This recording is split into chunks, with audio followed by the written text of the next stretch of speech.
He's so funny. He's an LA legend. He runs a great show out of Covina called The Chatterbox. Make it loud for Steve Hernandez.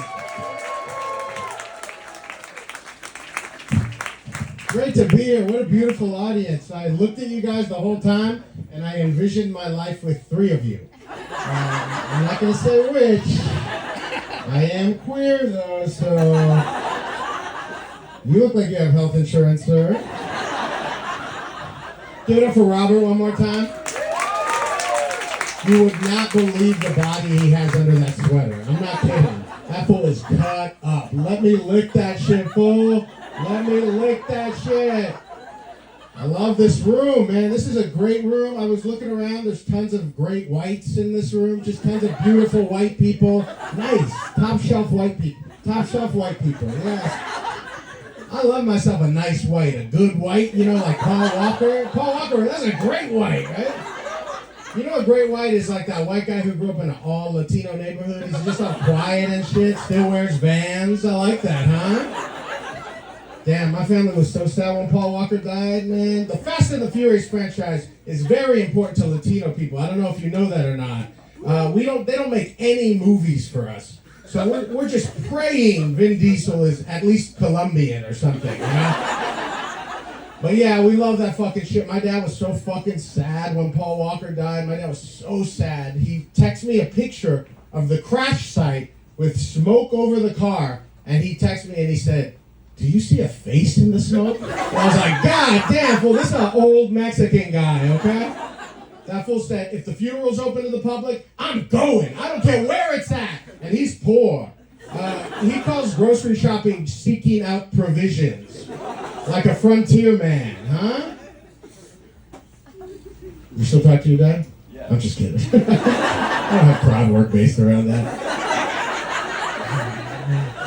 Me and my dad, we get along good. We hike a lot together. We hike Griffith Park a lot together. And this fool, my dad's a great looking 67-year-old Mexican guy. He's still like beautiful. He hates that I'm fat. It's like the worst thing that's ever happened to him. This fool has never, since I was 4 years old, he brings up portion control regularly.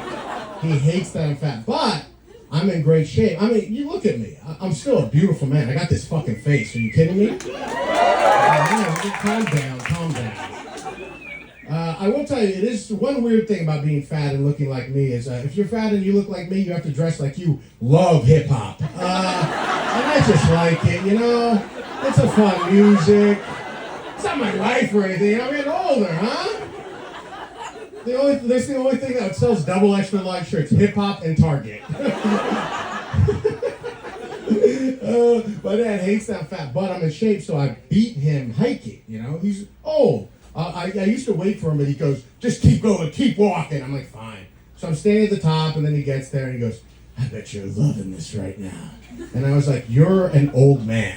This is doing nothing for me. And he goes, when you and your brother were little, you guys used to say when you got big, you were going to beat me up. And I was like, yeah, Dad, you used to beat us. What the fuck did you think we were going to say to you, piece of shit?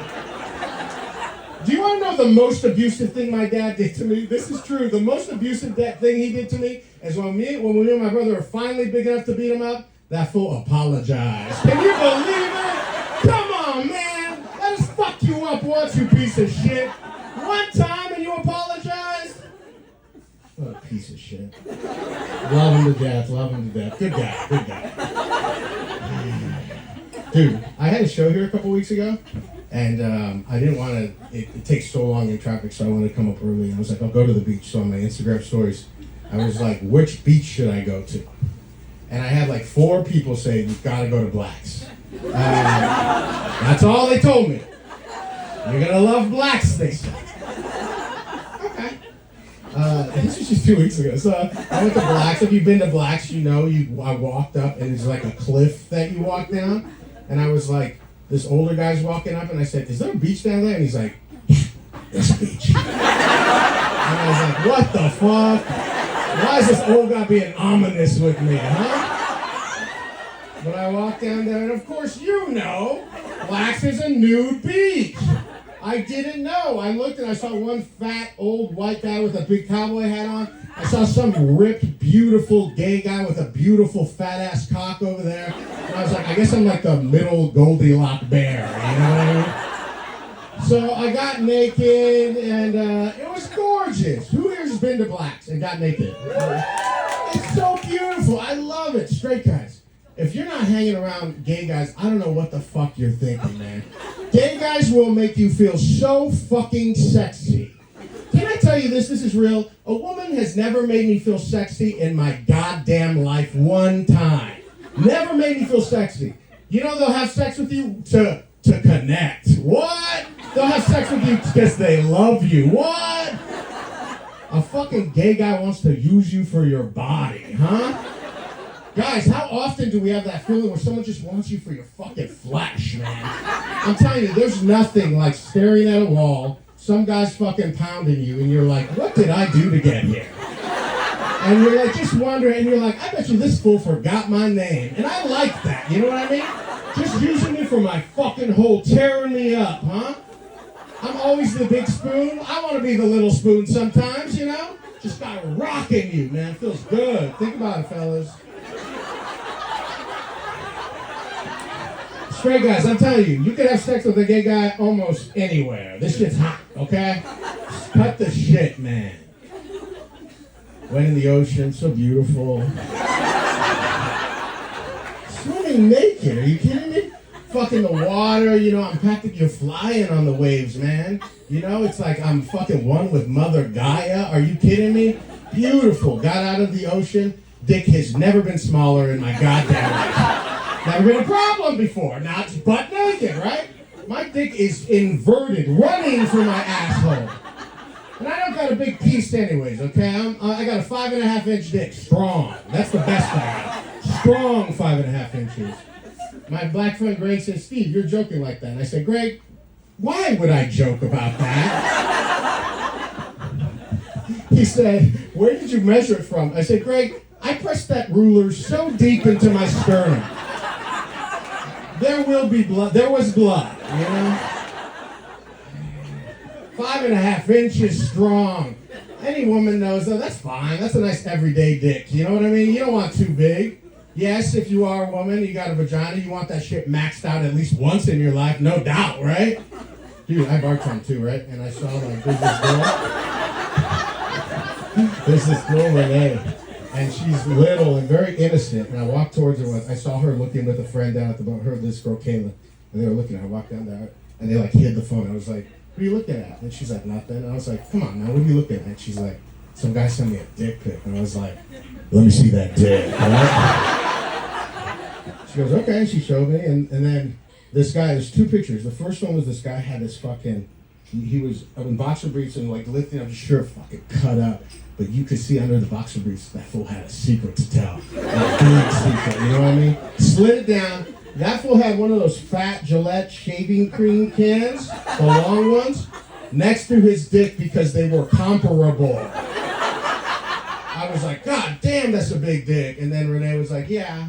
She's like, but you got to try one of those out at least one time. And I was taken a little back, you know, because Renee's very innocent. She's not Christian, but she works at In-N-Out, you know, like these kind of girls. Like at some point they had a relationship with Christ, you know what I mean? It might be in flux, but it's okay. They might walk away, but the spiritual, not religious, you know, these girls. And I'm like, God damn. I was like, that's true. If I have a pussy, I want that shit maxed out once. I want it to hurt, but like, in a good way, you know, like when you're re-entering Earth's atmosphere, you know, like. But ultimately, you want a 5.5 or so, I think. These 8-inch guys, scoundrels, all of them. Dude, I wish I could look at a guy and see what size their cock was, because I would exclusively hang out with 5.5ers. I'll tell you what, we've got great personalities, you know what I mean? We'll remember your mom's name at the store. We'll help you move, huh? Guy Fieri, that fool's got 5.5. Right? I want to be that fool's friend. He's just throwing you on the shows, you know what I mean? Giving you leather bracelets all day. Oh man, me and my wife, I'm a polyamorous, queer, fat Mexican. I'm sorry, I don't know what to tell you. I fuck. You guys know I throw down. Give me a break. Nobody doubts how hard I throw down. But I've been with my girl for a long time. Who here in this room has been in a relationship longer than 3 years? Just a few, just a few. I know there's a lot of young people, you guys aspire to these long-ass relationships. Let me tell you what happens, though. When you've been with someone longer than 3 years, they start to become your family. And guess who you don't want to fuck? Your family, except for a couple of you freaks. Come on now. It just happens. It's a natural thing. You get used to them. Your body tells you it's great. But I know, because I've been in several long-term relationships, that you've got to make it a priority to fuck. You know, you've got to make it, it's like going to the gym. You know, you got to fuck 2-3 times a week, and you fucking just get in there. You're like, all right, I'm going to the gym. And you slide in that pussy. It's like being on that treadmill for 5 minutes, and you're like, I should do this more often. You know what I mean? This feels good. I like putting my body. This is a nice pussy. I like this pussy. It's like, that's what mine and my wife's sex life was like. We're going to get 8 years. But when the pandemic happened, I was like, dude, if we're going to make this, I mean, it was scary. I don't know how scary it was down here, but in LA, in Hollywood, it was like shut down. So we were scared. We knew we just had each other. And I was like, if we're going to make it through this thing, bitch, we're going to have to get grimy up in this place, right? I was like, we're going to have to fucking just use each other, right? When I close that door, you got to forget that I know your dad well, huh? That time your aunt died of cancer and I held you, don't bring it up, bitch, okay? I would fuck her up. She's white, so they got to get fucked up, you know what I mean? I live right off of Melrose in Normandy. Right outside our bedroom window, you could see the Hollywood sign. And I would just like close the door and I'd be just like.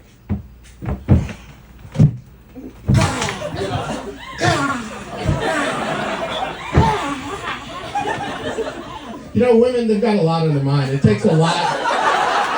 You gotta confuse them if you want them to come, okay? They got a lot. You gotta be like, I'm your uncle, I'm your dad, I hate you, you've been molested, And they're like, well, I don't know what's happening, but I'm coming, I was fucking her up, but then I looked at the Hollywood sign and I was like, you're next, Hollywood. You know what I mean? I'm gonna fuck up the industry, you know what I mean?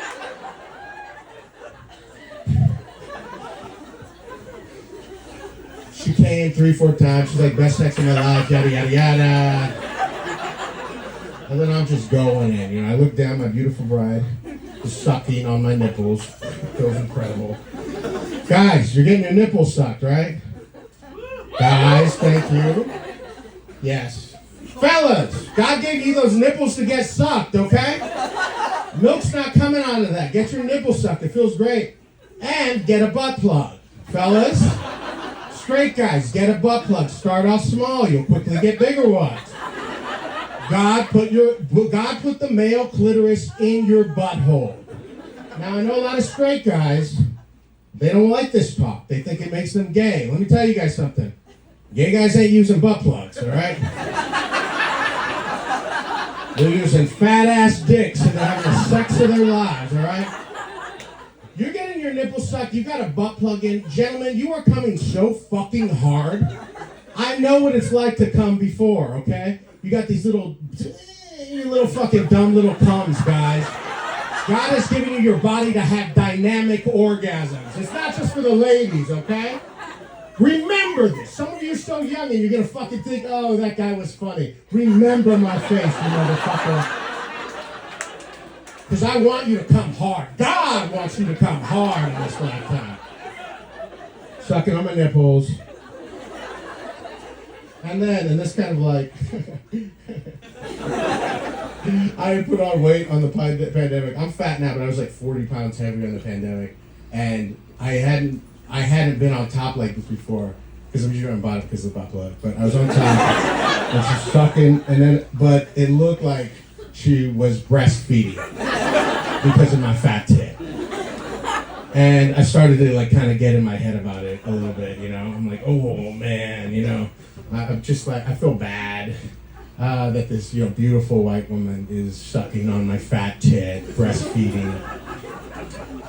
But then, and I thank God for this, A maternal energy washed over me. Like, I swear to God, like the Holy Spirit filled me, and a maternal energy, and I was just like, drink of me, you beautiful white baby, you know? Drink until you fill, you beautiful white baby. And I will fight for you so that you have equal representation in Senate and Congress, and that you make every dollar you make, a man makes, you make that same fucking dollar.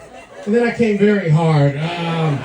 Equality is so fucking horny, you know what I mean? You guys have been incredible. I've been Steve Hernandez. Thank you so much.